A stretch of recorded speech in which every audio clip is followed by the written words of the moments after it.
Hello student, আজকে আমরা প্রশ্ন বিচিত্রা রায় মার্টিনের যেটা 2025 সালে নতুন প্রকাশিত পর্ষদ নমুনা প্রশ্ন ইনক্লুডিং এই বইটি আছে ক্লাস 9-এর।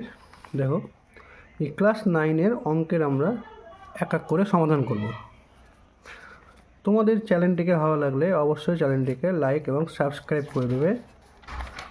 আজকের দেখো এই ম্যাথের এই প্রশ্নগুলো প্রথম পর্যায়ক্রমিক মূল্যায়ন 2024, এই প্রশ্নগুলো পরে সমাধান করে দেব। প্রথমে আমরা মধ্যশিক্ষা পর্ষদ যে প্রদত্ত নমুনা প্রশ্নপত্র আছে এটার আমরা সমাধান করব। দেখা যাক প্রথম কোয়েশ্চেনে কী বলেছে। এটা আসলে মধ্যশিক্ষা পর্ষদ প্রদত্ত নমুনা নবম শ্রেণী গণিতের প্রথম পর্যায়ক্রমিক মূল্যায়নের রূপরেখা, ঠিক আছে? যেখানে পাটিগণিত থেকে আসবে অতি সংক্ষিপ্ত 1 মার্কস, সংক্ষিপ্ত 2 মার্কস, যেটা 2 মার্কসের একটা কোয়েশ্চেন, দীর্ঘ উত্তরধর্মী 3 মার্কসের একটা, মোট 6 মার্কসের।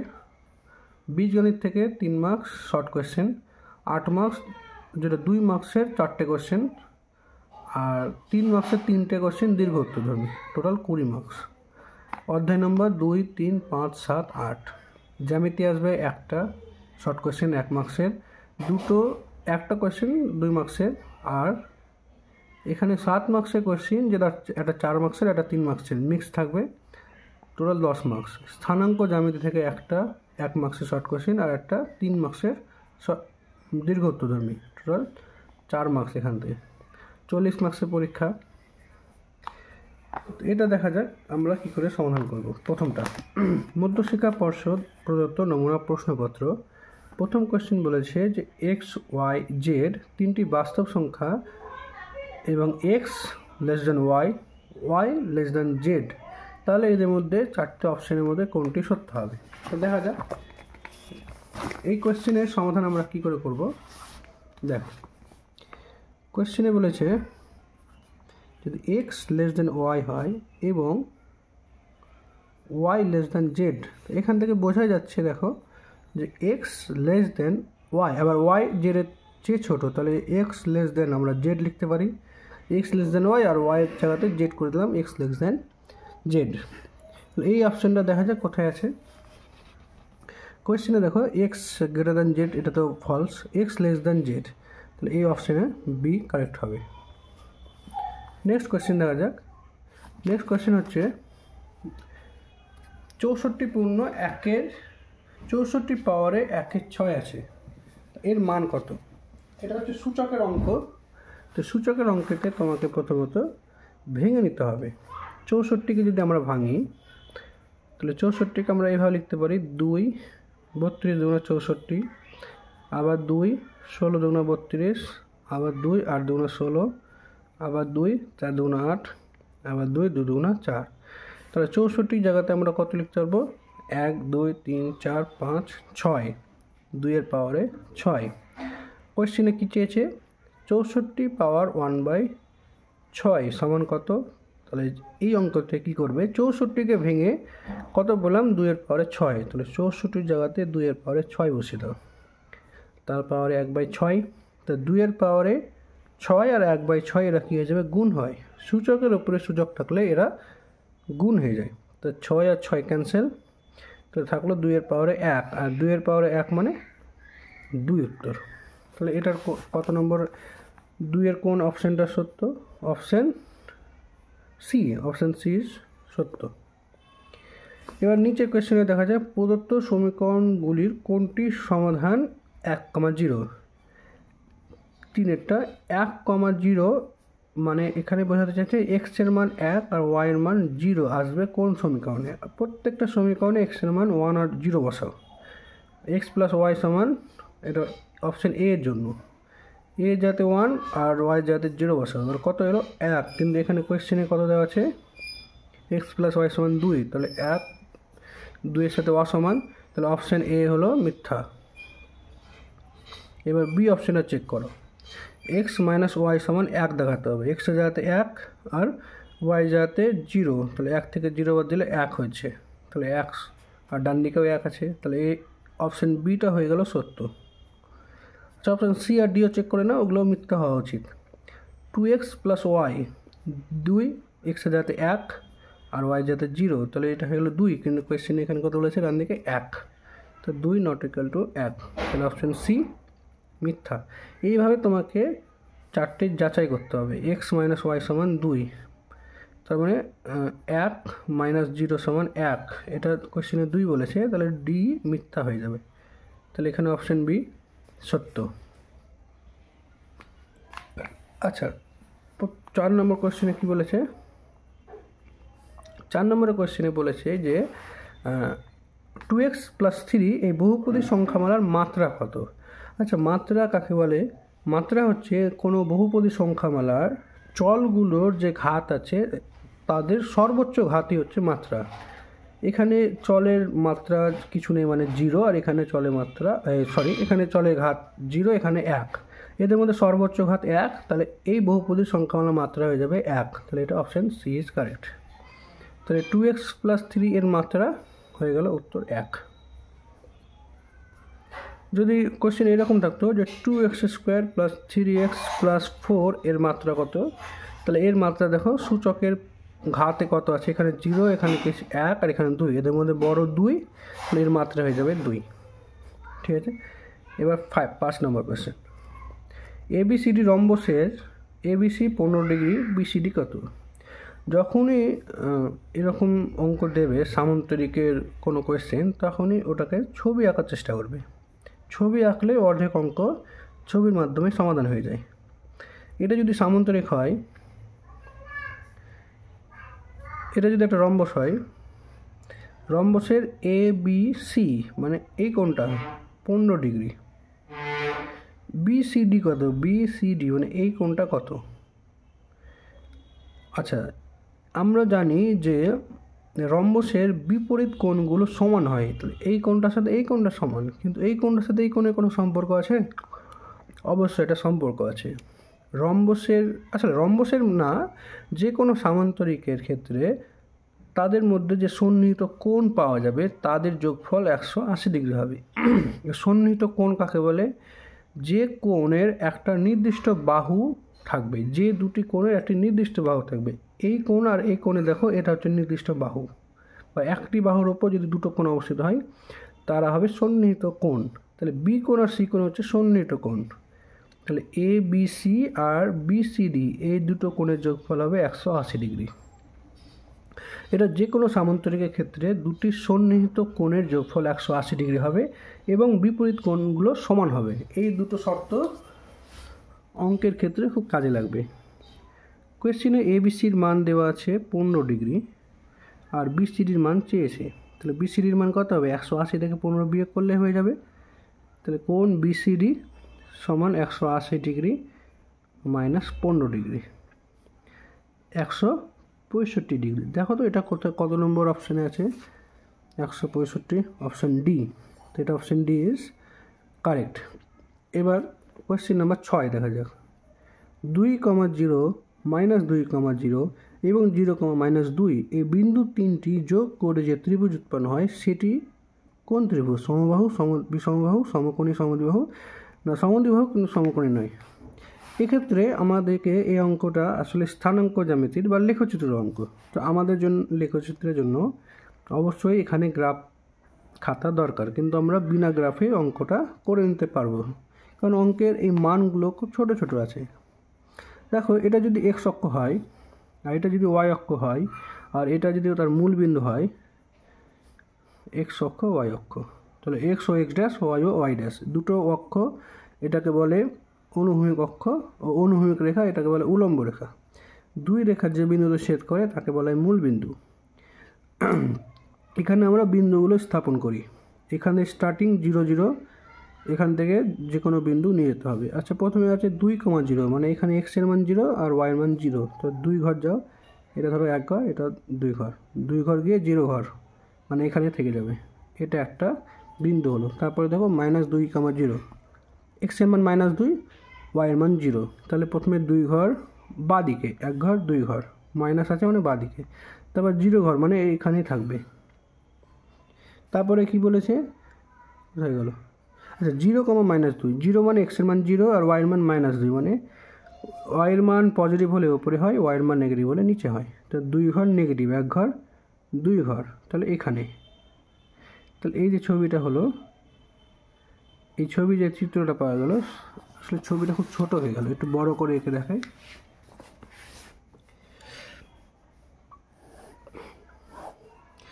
এটা 1 ঘর, এটা 2 ঘর, এটা 1 ঘর, এটা 2 ঘর, এটা 1 ঘর, এটা 2 ঘর, এটা 1 ঘর, এটা 2 ঘর। তাহলে 2,0 এখানে, -2,0 এখানে, আর 0,2 হচ্ছে 0,-2 এখানে। তাহলে এই তিনটে বিন্দুকে যদি আমি জুড়ে দিই, তাহলে এটা লক্ষ্য করো, দেখো, তাহলে এখান থেকে এর দূরত্ব 2 একক, এখান থেকে এর দূরত্ব 2 একক, তো টোটালটা কত একক? 4 একক। তাহলে টোটালটা হলো 4। এটা হচ্ছে 0,-2, এটা হচ্ছে -2,0, এটা হচ্ছে 2,0। আচ্ছা, এদের মধ্যে যদি আমরা দেখি, দেখো এখান থেকে দূরত্ব, এখান থেকে দূরত্ব বোঝা যাচ্ছে সমান, তাহলে এটা আর এটা সমান, কারণ দেখো এখান থেকে দূরত্ব, এটা মিডিলে আছে 0, দুটো সমান, এইটুকু তো বোঝা যাচ্ছে এরা সমদ্বিবাহু ত্রিভুজ। কিন্তু এরা কি সমদ্বিবাহু হচ্ছে? কারণ সমদ্বিবাহু ত্রিভুজ হতে গেলে কী হয়, দুটো বাহু সমান হলেই হয়ে যায়। সমকোণী হবে কি না সেটা চেক করা যাক। তার জন্য আমাকে কী করতে হবে? লম্ব, ভূমি আর উচ্চতা করতে হবে। তাহলে এখান থেকে এর দূরত্ব কত সেটা বের করি। দেখো, এটার নাম দিয়ে দিই, এটার নাম এ, এটার নাম বি, এটার নাম সি দিয়ে দিই। তাহলে আমি বিসি বের করি। বিসির দূরত্ব কীভাবে বের করে? এটা স্থানাঙ্ক জ্যামিতিতে দূরত্ব বের করার ফর্মুলা আছে।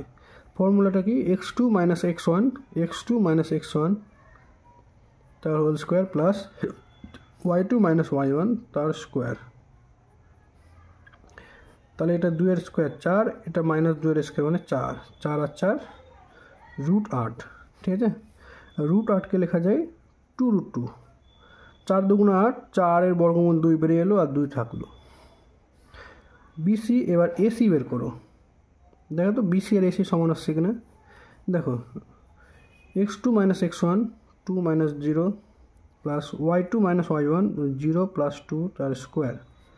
এটা এখানেও 4 আসছে, এটাও 4 আসছে, তার মানে √8, √8 মানে 2√2। তাহলে দেখো বিসি আর এসি সমান, বিসি আর এসি সমান। এবার এবি তো আলাদা করে বের করার কোনো দরকার নাই, কারণ এ থেকে বি এর দূরত্ব দেখো 2 আর 2 4 একক হয়ে গেছে, ঠিক আছে? এর প্রথমত বিসি আর এসি সমান। তাহলে এখান থেকে আমরা কি বলতে যাচ্ছি? যে ত্রিভুজ এবিসি হচ্ছে একটা সমদ্বিবাহু ত্রিভুজ।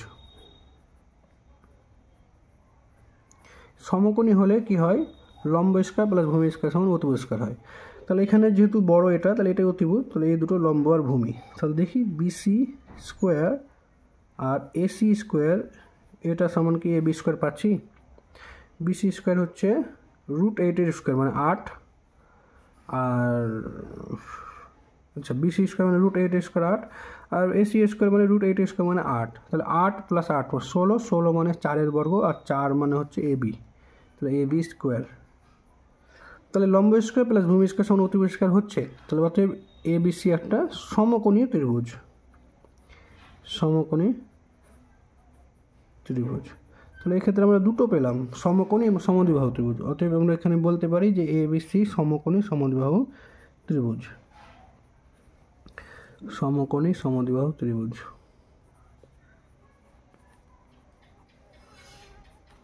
তাহলে এখানে অপশন কোনটা সত্য হবে? দেখো এখানে হচ্ছে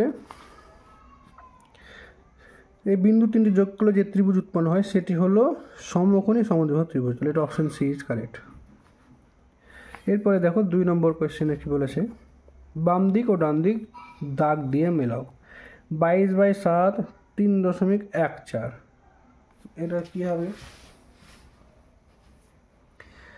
22/7 হচ্ছে মূলদ সংখ্যা, 3.14 এটা হচ্ছে বাস্তব সংখ্যা, আর পাই হচ্ছে অমূলদ সংখ্যা এবং বাস্তব সংখ্যা। তাহলে এক্ষেত্রে 22 মানে এটা এইভাবে চিহ্ন হবে, একটা যাবে বিতে আর পাই যাবে অমূলদ সংখ্যাতে, পাই অমূলদ সংখ্যা এবং বাস্তব সংখ্যা, ঠিক আছে? এর অপশন বি এরটা দেখা যাক। কোয়েশ্চেন নাম্বার 2 দাগের 2, পা দিকের সঙ্গে ডান দিক সমান করে দাগ টানো। যে কোনো দুটি কেন, আমরা 3টি করব। 2 পাওয়ারে 3 ভাগ 2 পাওয়ারে -2। আচ্ছা, এক্ষেত্রে আমরা অঙ্কগুলো সূচকের অঙ্ক। 2 দাগের 2টা, 2 পাওয়ারে 3 ভাগ 2 পাওয়ারে -2। আচ্ছা, আমরা এর আগে পড়েছিলাম বা তোমরা হয়তো পড়ে থাকবে সূচক চ্যাপ্টারে, যে পাওয়ারে ভাগ থাকলে পাওয়ারগুলো বিয়োগ হয়। তো 2 পাওয়ারে 3 আর -2 এরা কী হয়ে যাবে, ভাগ আছে ওই জন্য বিয়োগ হয়ে যাবে। তাহলে 2 পাওয়ারে কত হবে, 3 + 2 মানে 2 পাওয়ারে 5। দেখো তো কোথায় অপশানে আছে, 2 পাওয়ারে 5 মানে কত, 32। এটা মনে রাখবে। দেখো এটার 32 কোথায় আছে, বিয়েরটা। তাহলে প্রথমটা চলে গেল বিয়ে, তারপরেরটা দেখো বি। 3 পাওয়ারে -3 ভাগ 3 পাওয়ারে -1। 3 পাওয়ারে -3 ভাগ 3 পাওয়ারে 1, একই নিয়ম। ভাগ আছে তাহলে মানে সূচকগুলো কী হয়ে যাবে, বিয়োগ হয়ে যাবে। -3 আর -1কে বিয়োগ করতে হবে। তো 3 পাওয়ারে -3 আর -1 তা কত হলো, 3 পাওয়ারে -2। 3 পাওয়ারে -2 মানে হচ্ছে 1/3 বর্গ, 9। 1-এর 9, 1-এর 9 কোথায় আছে দেখো। আচ্ছা, সি আছে, তাহলে বিটা যাবে সিতে, তাহলে অবশ্যই সিটা যাবে এতে। এটা বোঝা যাচ্ছে, তাই না? একটাই অপশন বাকি থাকলো। তাছাড়াও কী করে হয় দেখে নাও। 4 পাওয়ারে 3 গুণ 4 পাওয়ারে -3, 4 পাওয়ারে 3 গুণ 4 পাওয়ারে -3। আচ্ছা, 4 পাওয়ারে 3 আর 4 পাওয়ারে -3কে লেখা যায় 1/4 পাওয়ারে 3। তাহলে এটা ক্যান্সেল, তো থাকলো 1। এবার নেক্সট কোয়েশ্চেন। তোমাদের কোনো অঙ্ক বুঝতে অসুবিধা হলে আমাকে অবশ্যই কমেন্টে জানাবে। দেখো নেক্সট কোয়েশ্চেনে কী বলেছে, যে x + y/2 সমীকরণের লেখচিত্রটি x অক্ষকে যে বিন্দুতে ছেদ করেছে সেই বিন্দুর স্থানাঙ্ক কত। খুব ইন্টারেস্টিং এবং ভালো অঙ্ক। x + y/2 = 1 সমীকরণের লেখচিত্রটি x অক্ষকে ছেদ করে, অর্থাৎ x অক্ষকে ছেদ করছে, তার মানে y এর মান কত হবে, y এর মান অবশ্যই 0 হবে। যে বিন্দু x অক্ষকে ছেদ করবে তার স্থানাঙ্কতে y এর মান 0 অবশ্যই পাবে, ঠিক আছে? তাহলে এই সমীকরণে y = 0 বসিয়ে দাও। তাহলে x + y/2 = 1 সমীকরণে y = 0 বসিয়ে পাই। 0 বসাতো, তাহলে 0 বসালে দেখো যে আমরা শুধু x পাবো, আর এটা y এর মান 0 বসালে পুরো পার্টটা 0। এখান থেকে আমরা কি পাচ্ছি, x = 1। তাহলে এই যে বিন্দুটা পেলাম সেই বিন্দুর স্থানাঙ্ক কতটা বিন্দুটির স্থানাঙ্ক হবে x, y মানে 1, 0। বোঝা গেল এটা? এবার 4 দাগেরটা দেখো। কোয়েশ্চেন নাম্বার 4 বলেছে যে দুটি ax + by = c আকারের সমীকরণ লেখো যেখানে a, b, c পূর্ণ সংখ্যা এবং সমীকরণ দুটির একটি মাত্র সাধারণ সমাধান থাকবে। খুব ভালো অঙ্ক।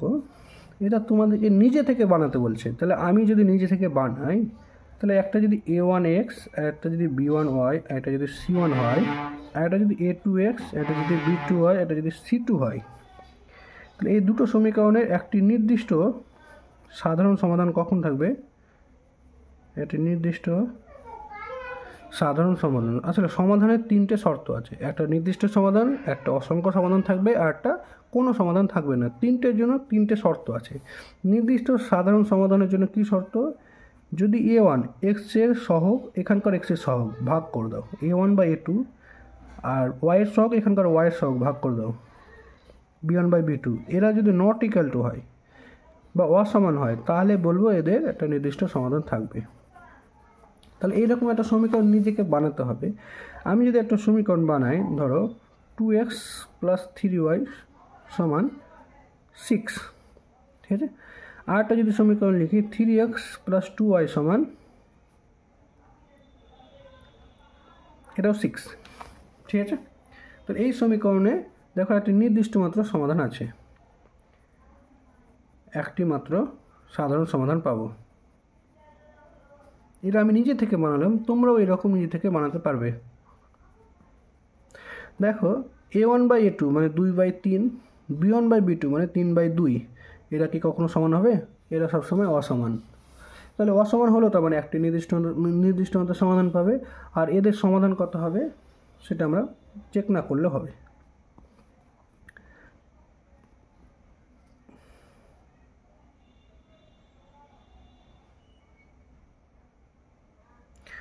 দুইয়ের দাগের 5, দুটি বীজগণিতিক সংখ্যামালা লেখো যারা বহুপদী সংখ্যামালা। আচ্ছা, কোশ্চেন দেখা যাচ্ছে না।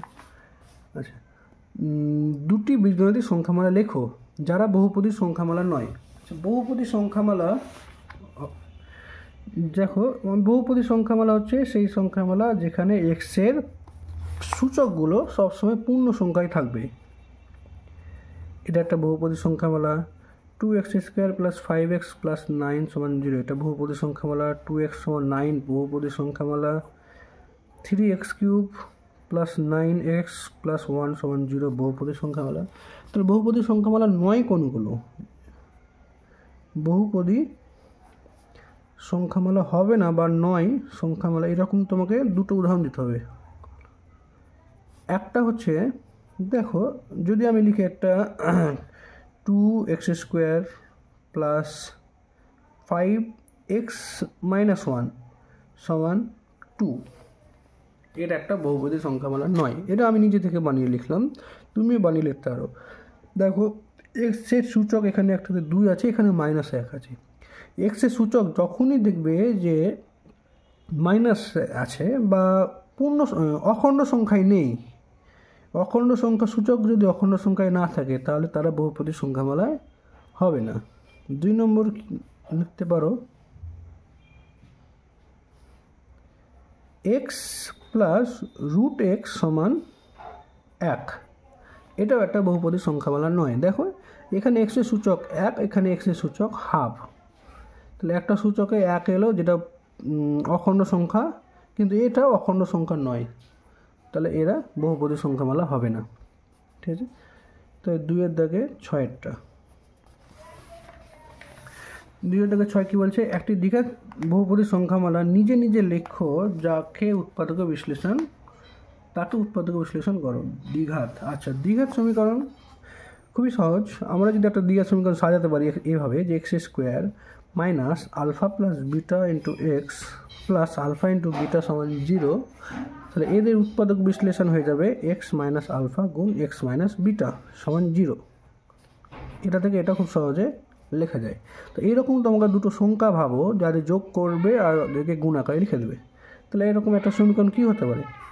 তুমি ধরে নাও 2 আর 3 দুটো আলফার বিটা, তাহলে এদিকে প্রথমে যোগ আকারে লেখো x² - 2 + 3 যোগ করে কত হবে? 5x। এবার 2 এর সাথে 3 গুণ করো, 6 = 0, তাহলে একটা সমীকরণ হয়ে গেল। এরকম সমীকরণ অনেক বানাতে পারবে। তুমি ধরো 1 আর 4 নাও, তাহলে x² - প্রথমে যোগ করো 4 আর 1 = 5, 5x, আর এদের গুণফল 4 × 1 = 4, এটা আরেকটা হয়ে গেল। এরকম তুমি অনেক নিতে পারবে।